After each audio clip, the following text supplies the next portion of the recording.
आज जो है हम एक नए टॉपिक पे बात करेंगे, जो कि हमारा आज का नया टॉपिक है लाइटिंग। और समझेंगे कि ये लाइटिंग होता क्या है।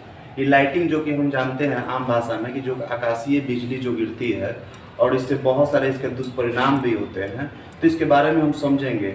और इससे होने वाले जो जान माल के जो खतरा होता है उससे बचने के उपाय को भी हम जानेंगे। तो सबसे पहले हम समझेंगे कि ये आखिर बिजली है क्या, आकाशीय बिजली।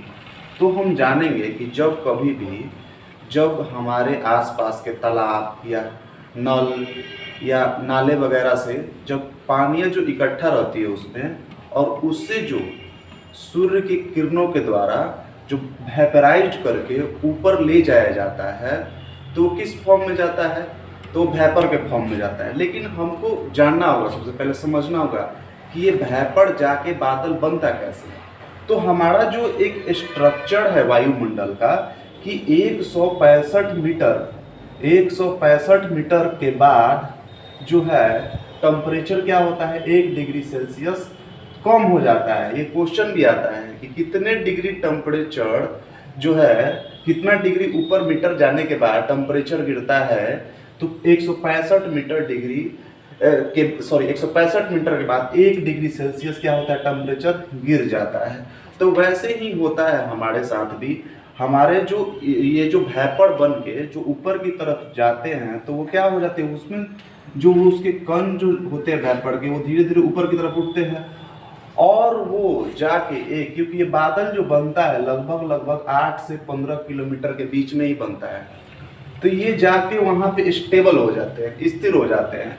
और स्थिर होने के बाद क्योंकि वो पानी के फॉर्म, वेपर के फॉर्म में गए थे, तो वो धीरे धीरे ऊपर जाते क्या हो जाते हैं, वो बर्फ के फॉर्म में चेंज हो जाते हैं। और बर्फ के फॉर्म में चेंज होने के बाद वो क्या हो जाते हैं, एक जगह इकट्ठा, यानी जिसको हम लोग बादल। तो आप सोचते हैं कि क्या वो फिर वो बर्फ रहता है? जी हाँ, वो बिल्कुल बर्फ ही रहता है। और वो किस फॉर्म, तो वो क्या होता है, वो बर्फ ही हमारे जो बारिश के रूप में गिरता है, ना कि वो लिक्विड फॉर्म में, वो सॉलिड फॉर्म में ही गिरता है। बाद में नीचे आने के बाद वो टेम्परेचर जैसे ही आपका क्या होता है, बढ़ते चला जाता है, इस वजह से वो पानी के फॉर्म में आके नीचे गिर जाता है।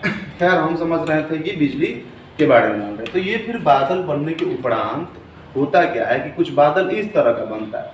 तो जब जाता है ऊपर की तरफ, तो जो पानी जो बर्फ के फॉर्म में बन गया रहता है, तो क्या होता है, बहुत सारे एनर्जी को लूज करते हुए ऊपर जाके वो इकट्ठा होता है।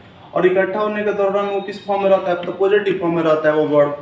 तो पॉजिटिव फॉर्म में रहता है। तो जब वो मान लीजिए कि बादल बन के इकट्ठा हुए, तो फिर नए बादल बनेंगे, फिर नए बादल, तो निरंतर नए बादल बनते रहेंगे। और बनते रहने के दौरान ही जब पुराने बादल जो हैं, जो मौजूद है पहले से, और फिर नए बादल ये बने, तो नए बादल बने तो पुराने बादल के जाके कम हो, यानी कि वो जो सॉलिड फॉर्म में जो मौजूद है बर्फ और ये पुराने वाले, ये आपस में क्या होते हैं, टकराते हैं, घर्षण होता है उनके बीच। तो घर्षण होने के उपरांत, यानी घर्षण होने के उपरांत ही इलेक्ट्रॉन क्या होता है, निकलता है। और आपको पता होगा इलेक्ट्रॉन क्या होता है, तो वो माइनस चार्ज होता है। तो इलेक्ट्रॉन निकलेगा जब, तो वो नीचे की तरफ, क्योंकि ये नीचे प्रक्रिया हो रही थी टकराने की आपस में ये बर्फों का, तो ये इलेक्ट्रॉन नीचे की तरफ अपना ही मौजूद रहेगा। और फिर ये प्रक्रिया अपना बादल बनेंगे, फिर इलेक्ट्रॉन नीचे रहेंगे। तो ये आप एक इलेक्ट्रिसिटी का एक आम नियम है। क्या नियम है कि जब पॉजिटिव क्या होते हैं, आपस में एक दूसरे से दूर भागते हैं, और पॉजिटिव निगेटिव क्या होते हैं, एक दूसरे के नजदीक आते हैं। तो ये प्रक्रिया हमने देखा कि ये पॉजिटिव खैर ये बर्फ जो है आपस में घर्षण होने के उपरांत ही इलेक्ट्रॉन का जन्म हुआ, और इलेक्ट्रॉन का ये जन्म निरंतर होते रहता है। तो अब क्या होगा कि ये बिजली आखिर बनी कैसे। तो हम देखेंगे कि जो बिजली जो होते हैं वो 3 तरह के होते हैं, लेकिन हम लोग जानेंगे उसके बारे में जो हम लोगों को नुकसान दे पहुंचाता है। बाकी दो वो नुकसानदेह नहीं है, वो कभी वो चमकते हुए आप देखते होंगे, तो अलग प्रक्रियाएं हैं। लेकिन जो हम लोगों को नुकसान पहुंचाता है वो बिजली का फॉर्म, वो जो होता है तीसरा नंबर, इसे क्लाउड टू अर्थ बोलते हैं, क्लाउड टू अर्थ।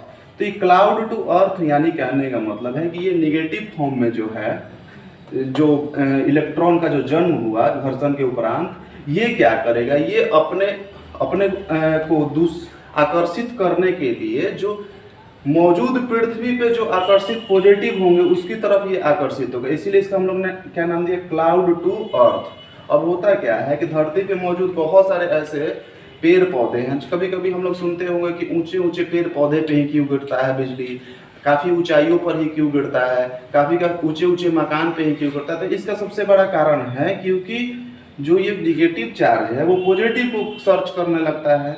पॉजिटिव को सर्च करने के उपरांत इसको जो अगर बड़े बड़े पेड़ जो हैं वो क्या होते हैं भाई, तो वो जमीन से ही टच रहते हैं। तो जमीन हम लोग जानते हैं कि जो एक सिस्टम है हमारे घर में भी जो अर्थिंग वाला प्रक्रिया है, वो अर्थिंग क्यों लगाया जाता है कि जो इलेक्ट्रॉन्स जो हैं जो इधर उधर हमारे जो करंट्स का प्रवाह हो रहा है उसको बचाने के लिए हम लोगों ने धरती में एक अर्थिंग लगाया हुआ है, जिससे कि उससे किसी को क्षति ना हो। इसी प्रक्रिया के दौरान जो इलेक्ट्रॉन्स जो होते हैं निगेटिव फॉर्म में वो सर्च कर लेते हैं अपने पॉजिटिव्स को, पेड़ पौधे को, तो वो पॉजिटिव फॉर्म में रहते हैं।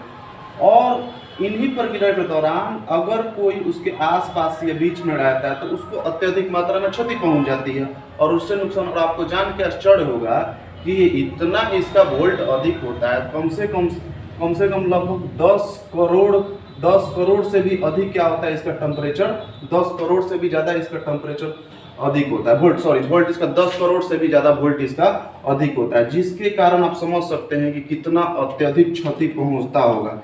इसके बचाव के लिए हम लोगों ने बहुत सारी ऐसी प्रक्रिया अपनाई है, जिसमें से एक बेंजामिन फ्रैंकलिन जो वैज्ञानिक थे उन्होंने बताया, त्वरित चालक का आविष्कार किया।